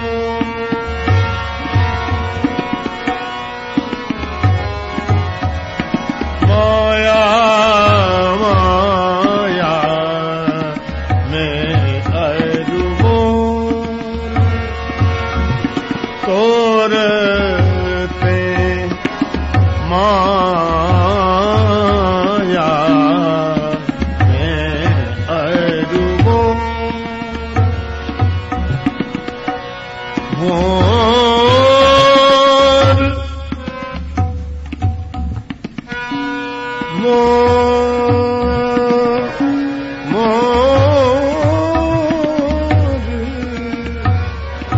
तोरते माया में अरु मोर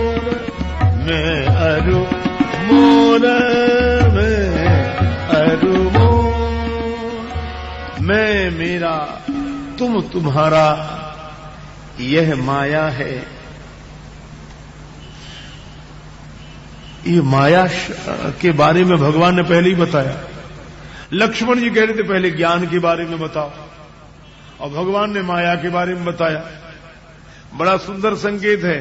भगवान ने कहा कि पहले माया को ही देख लो, माया को ही समझ लो।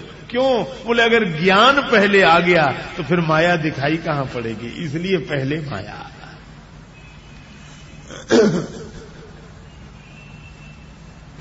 एक बार रात्रि ने ब्रह्मा जी से शिकायत की कि महाराज आप कुछ निर्णय करो, मुझे ये देवता होकर परेशान करते, मुझे अबला को कौन ये सूर्य भगवान कहलाते,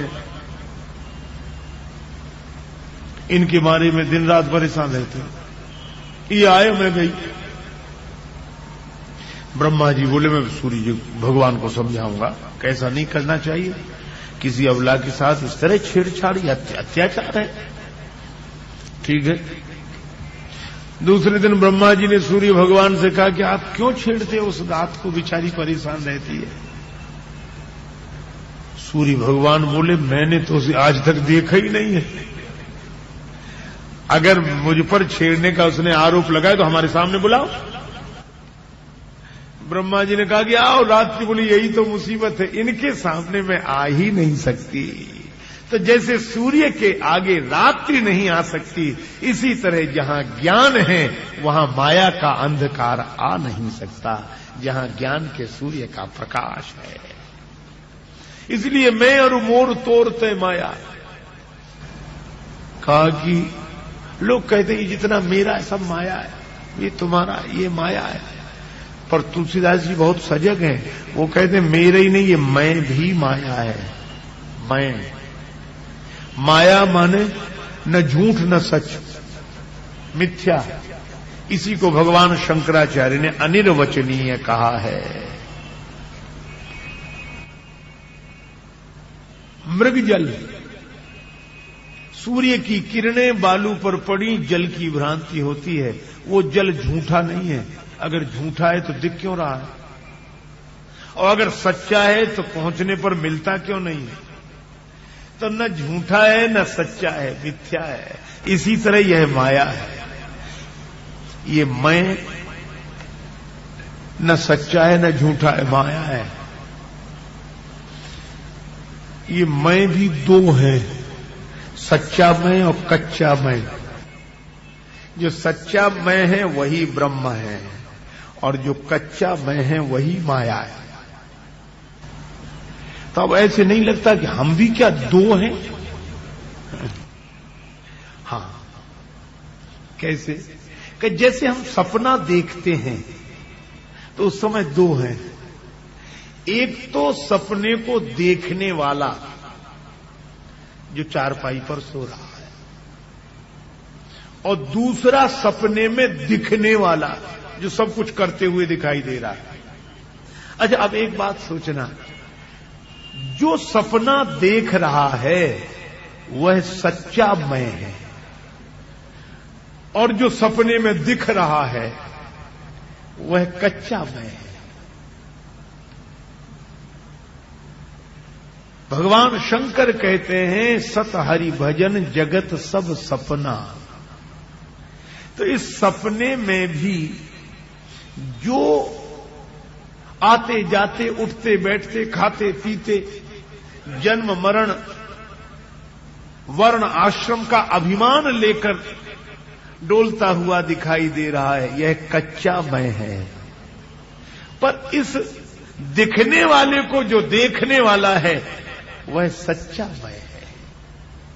इसलिए भगवान कहते हैं ये स्वप्न की तरह ये मैं जो देहाभिमानी मैं है, सूक्ष्म शरीर का अभिमानी मैं है, ये माया है। इसको मिटाने की आवश्यकता नहीं, संसार तो इसी से चलता है। इसको जान लेने की आवश्यकता है। इसीलिए ये मैं, मेरा, तुम, तुम्हारा, ये सब माया का विस्तार है। मैं ही झूठ मिथ्या है तो मैं का सारा विस्तार भी मिथ्या है। लेकिन जेहि बस कीन्हे जीव निकाया, संपूर्ण जीवों को जिसने अपने बस में कर रखा है, यह भगवान माया का स्वरूप बताते हैं। यह माया है।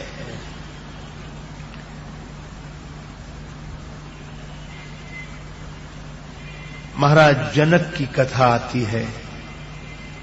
स्वप्न देखा और स्वप्न में अपने को भिखारी के रूप में देखा। कई दिन हो गए, भोजन नहीं मिला है, छटपटा रहा है प्राण, भूख से तड़प रहे हैं। मिट्टी की हंडी का टुकड़ा, उसमें कुछ खिचड़ी लगी है। भिखारी ने सोचा यही मिल जाए, हाथ बढ़ाया, वह भी कुत्ते ने छीन ली। मुंह से चीख निकल गई, आह इतने दिन में मिला था, वो भी चला गया। आंख खुल गई तो जनक जी ने देखा कि हम तो अपने महल में सो रहे, सोने के पलंग पर सो रहे, खूब भोजन करके सो रहे, तरह तरह के व्यंजन पाकर सो रहे। पर जनक जी तो बड़े विचारक हैं। वे तुरंत सोचते हैं कि कहीं ऐसा तो नहीं कि मैं सचमुच भिखारी ही हूं। राजा जब अपने को भिखारी के रूप में देख सकता है तो ऐसा नहीं क्या क्या भिखारी ही सपना देख रहा हो राजा होने का, तो मेरा राजा होना सच ना हो, सपना हो। उनको यही प्रश्न बार बार उठता था मन में, यह सच या वह सच। घटना किसी को नहीं बताते। बहुत लोगों से पूछा, समाधान नहीं हुआ। तब श्री अष्टावक्र जी से उन्होंने प्रश्न किया। अष्टावक्र जी त्रिकालज्ञ, सर्वज्ञ, परम ज्ञानी महात्मा, आत्मज्ञानी संत। जनक जी ने कहा कि महात्मन, यह सच या वह सच? अष्टावक्र जी ने कहा कि राजन, न यह सच न वह सच, न यह सत्य है न वह सत्य है। घटना में जान गया हूं।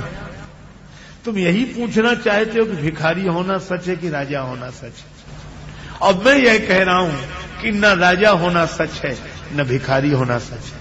क्यों? जब तुम सपने में भिखारी थे तब राजा नहीं थे, और अब राजा हो तो इस समय भिखारी नहीं हो। इसका अर्थ है कि अगर तुम्हारा राजा होना सच होता तो सपने में भी राजा होते, और अगर तुम्हारा भिखारी होना सच है तो जागने पर भी भिखारी होते। इसका अर्थ है कि जो स्वप्न अवस्था का सत्य है वह जागृत अवस्था का सत्य नहीं है, और जो जागृत अवस्था का सत्य है वह स्वप्न अवस्था का सत्य नहीं है। आप विचार तो करें, जिस जगत में हम रहते हैं और जिस जगत की उपलब्धि पर हमें इतना अभिमान है, उस अभिमान को आंख मूंदते ही स्वप्न मिटा देता है। स्वप्न में हम नहीं, वो नहीं रह जाते जो, और जिस उपलब्धि को सपना मिटा दे, उस उपलब्धि पर अभिमान क्या करना? यह सत्य या वह सत्य? अष्टावक्र जी ने कहा कि राजन, जब आप भिखारी थे तो आपके भिखारी होने को किसने जाना? जनक जी बोले, मैं नहीं जाना। आपने ही भिखारी को देखा? हाँ, मैंने ही देखा। अपने भिखारी रूप को मैंने ही देखा। हाँ, बोले अब आप अपने राजा रूप में जो भीतर भीतर अनुभव कर रहे हैं, कौन कर रहा है? बोले हम ही कर रहे हैं। अच्छा, तो बोले बस भिखारी के रूप को आपने देखा, तब राजा का रूप नहीं दिखा। अब अपने को राजा के रूप में देख रहे हो, अब भिखारी का रूप नहीं दिख रहा है, तो ये दोनों रूप सत्य नहीं है। फिर इन दोनों रूपों का जो साक्षी है वह स्वरूप सत्य है, वह ब्रह्म है, वही सच्चा मैं है। भगवान कहते हैं सच्चा मैं ब्रह्म और कच्चा मैं माया। मैं अरु मोर तोर ते माया, जेहि बस कीन्हे जीव निकाया। स्वामी रामतीर्थ अहम ब्रह्म है, अहंकार, जब वही निराकार अहम कोई आकार ग्रहण कर लेता है तो वह जीव का अभिमान हो जाता है। तो घोड़े के साथ अगर हम होते तो हम खो जाते। इस अहंकार से अगर हम अपने को एक कर लेते तो हम भी मिटने वाले हो जाते, खोने वाले हो जाते। लेकिन हम असंगो अयम पुरुषः, हम तो इसके साक्षी हैं, इसलिए हम अपनी जगह हैं। जैसे सबको देखा वैसे इसको देखा। तो भगवान ने इस तरह माया का वर्णन किया और ज्ञान का वर्णन किया कि यह जो अपने भीतर अनुभव हो रहा है, यह क्या सब जगह? मैं ही मैं सर्वत्र हूं, ज्ञान मान जहां एकहु नाही, देखई ब्रह्म समान सब माही। एक बात कह के चर्चा को विराम। देखो, हम लोगों के नाम अलग अलग होंगे, हैं ही, आकार अलग अलग है, पर एक नाम ऐसा है जो सबका एक है, हो नहीं सकता दूसरा, और हुआ नहीं है दूसरा, आगे भी नहीं होगा। जैसे मान लो किसी मैया से कोई पूछे कि माता जी आप, और मां अपने शरीर का परिचय दे कि मैं स्त्री हूं, और आप लोगों से कोई पूछे तो आप कहेंगे कि मैं पुरुष हूं। इसी तरह आप अपनी जाति बता रहे हैं कि यह स्त्री जाति है, यह पुरुष जाति है, नाम भी बता देंगे। लेकिन एक बात आप सोचना, ये सब बदला बदला मिलेगा, लेकिन मैं और हूं ये किसी के अलग अलग हो तो बताओ। आप भी कहते हैं, जहां परिचय नहीं देना होता कहते मैं हूं, मैं हूं। अच्छा, दूसरे से पूछो भाई तुम, वो भी कहता कि मैं हूं। तो इधर भी मैं हूं और उधर भी मैं हूं। छोटे से बच्चे से पूछे तो कहेगा मैं हूं, वृद्ध से पूछे तो कहेगा मैं हूं। अरे वो तो पशु पक्षी बोल नहीं पाते नहीं, वो भी कहेंगे मैं हूं। एक ही है केवल इस पूरे संसार में, बीच में चाहे कोई हो, मैं और हूं के बीच में चाहे कुछ बदला हो, और जितना बदला ये मैं हूं के बीच में ही बदला है, पर ये मैं और हूं नहीं बदला है। तो मुझे लगता है कि सबके भीतर से बैठकर वह परमात्मा ही तो कह रहा मैं हूं, मैं हूं, मैं हूं। इसी को संत कबीर कहते हैं, मोको कहां ढूंढे बंदे, मैं तो तेरे पास में। इसलिए ज्ञानी जन सब में मैं का अनुभव करते हैं। जब स्वामी रामतीर्थ प्रोफेसर तीरथ राम थे, स्वामी विवेकानंद जी के वेदांत व्याख्यान से प्रभावित होकर उनके मन में लगा कि इन संत को कुछ दूं, पर गरीबी थी, कुछ देने को नहीं था, तो हाथ में घड़ी थी, वही दे दी, ये बांधो। स्वामी जी ने अपने हाथ में घड़ी बांधी, विवेकानंद जी ने, और थोड़ी देर में घड़ी उतारकर स्वामी प्रोफेसर तीरथ राम के हाथ में बांधते हुए बोले, आज से ये घड़ी मैं अपने इस हाथ में बांधूंगा। आत्मवत् सर्वभूतेषु। अरे भगवान भी अगर अवतार लें प्रकट हों, उनसे भी कोई पूछे कि आप, तो भगवान भी कहेंगे कि मैं हूं। ये ब्रह्म जीव ईश्वर मुझ में सभी है कल्पित, सब में ही मैं समाया आनंद रूप अपना, गुरुदेव ने लखाया आनंद रूप अपना। तो यह जो सच्चा मैं है वो सब में एक है। मैं ब्रह्म, और जैसे ही मैं के साथ हम कुछ जोड़ते हैं वही कच्चा मैं है, और जिस मैं के साथ कुछ नहीं जुड़ता, जो सब में एक रस है, वही सच्चा मैं है। इस तरह भगवान ने ज्ञान का स्वरूप समझाया, और हमें अगर यह माया का स्वरूप समझ में आ जाए, ज्ञान का स्वरूप समझ में आ जाए, वैराग्य का स्वरूप समझ में आ जाए, और सबसे अधिक भगवान की भक्ति मिल जाए, भगवान के उपस्थिति का भाव जीवन में आ जाए, तो भव से पार जाने में कोई कठिनाई नहीं। इसीलिए तुलसीदास जी कहते हैं, भव सागर चह पार जो पावा।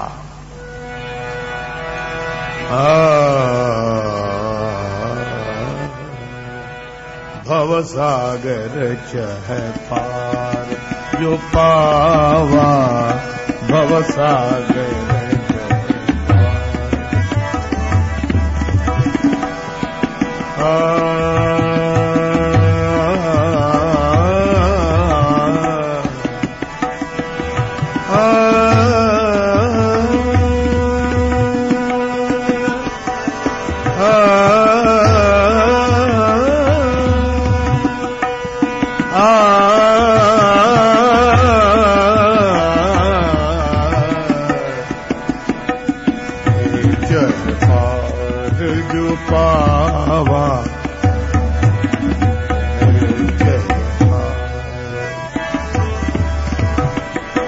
राम कथा ताक दृढ़ नावा, राम कथा ताक दृढ़ नावा, भव सागर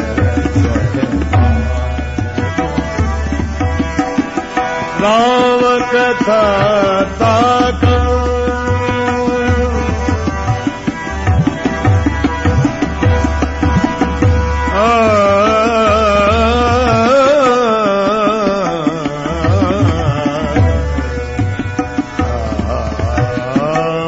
सागर चह पार पार, भव सागर चह पार, सागर चह पार, सागर पार। नाम संकीर्तन बड़े प्रेम से करें। आप सब लोग बहुत श्रद्धा और प्रेम से भगवान की मंगलमयी कथा श्रवण कर रहे हैं, और मुझे लगता है कि अब अभी तक हम लोगों ने उस परम सत्य की एकत्व की बात कही, तो सारा खेल उन्हीं का है। वही श्रोता के माध्यम से सुन रहे हैं, वही वक्ता के माध्यम से बोल रहे हैं। भगवत भाव से आप सबके प्रति मैं अपना प्रणाम निवेदित करता हूं। आपकी उपस्थिति,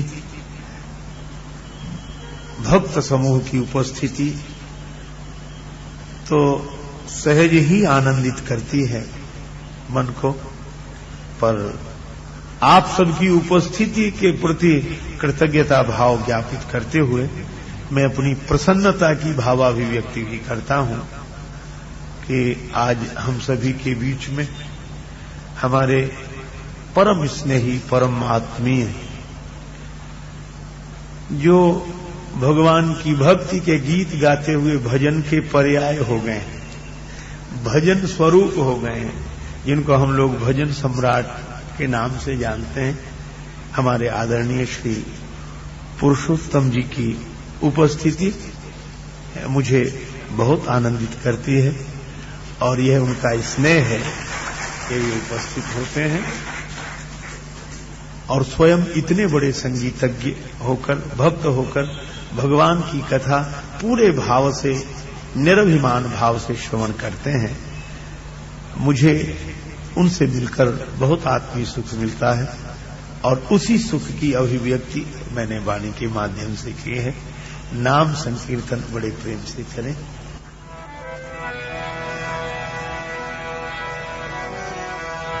हरे राम राम राम सीता राम राम राम।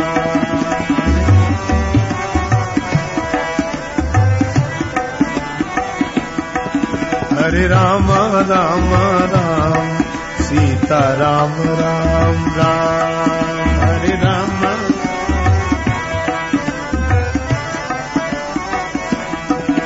हरे राम राम राम सीता राम राम राम। हरे राम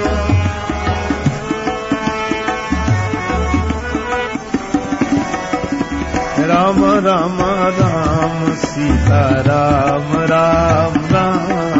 हरे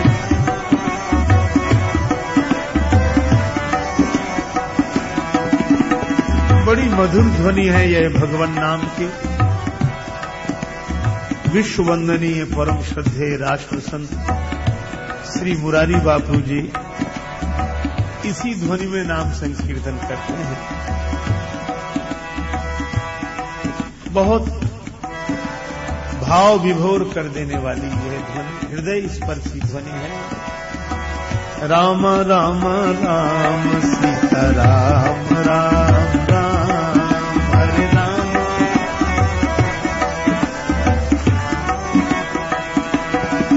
हरे राम राम राम सीता राम राम राम। हरे राम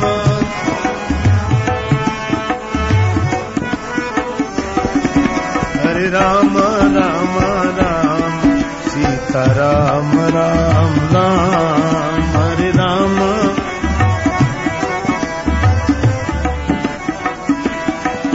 हरे राम राम राम सीता राम राम राम।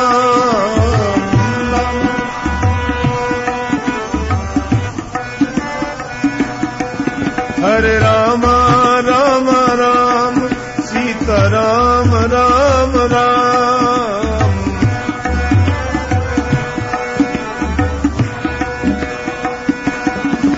हरे राम राम राम सीता राम राम राम।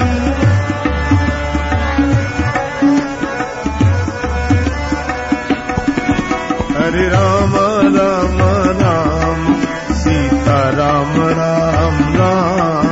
हरे राम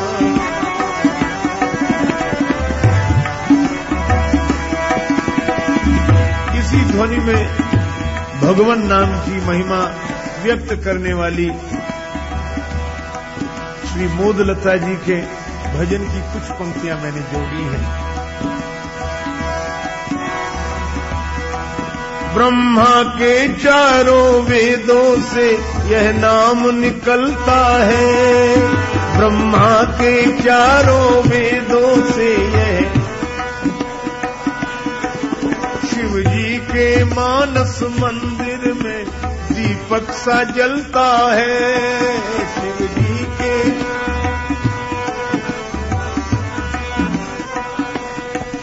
नारद जी की वीणा पर भी बजता है सुंदर नाम। हरे राम राम राम सीता राम राम राम।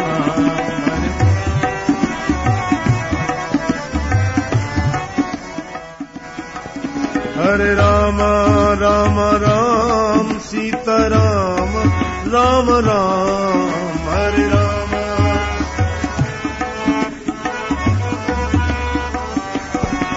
हरे राम राम राम सीता राम राम राम। हरे राम राम क्या कहे अनाड़ी मोदलता इसमें क्या टोना है। क्या कहे मोदलता इसमें क्या टोना है। हम क्या बतलावे प्रेमी जन इससे क्या होना है। हम क्या बतलावे प्रेमी जन इससे।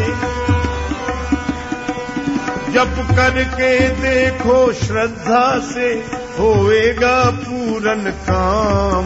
हरे राम राम राम सीता राम राम राम। हरे राम राम राम राम राम राम हरे राम राम राम सीता राम राम राम राम राम राम सीता राम हरे राम राम राम सीता राम राम राम हरे राम राम राम सीता राम राम राम सीता राम राम राम सीता राम राम राम राम राम। श्री सीताराम जी महाराज की, श्री हनुमान जी महाराज की, श्री तुलसीदास जी महाराज, सब संतन की जय, सब भक्तन की जय।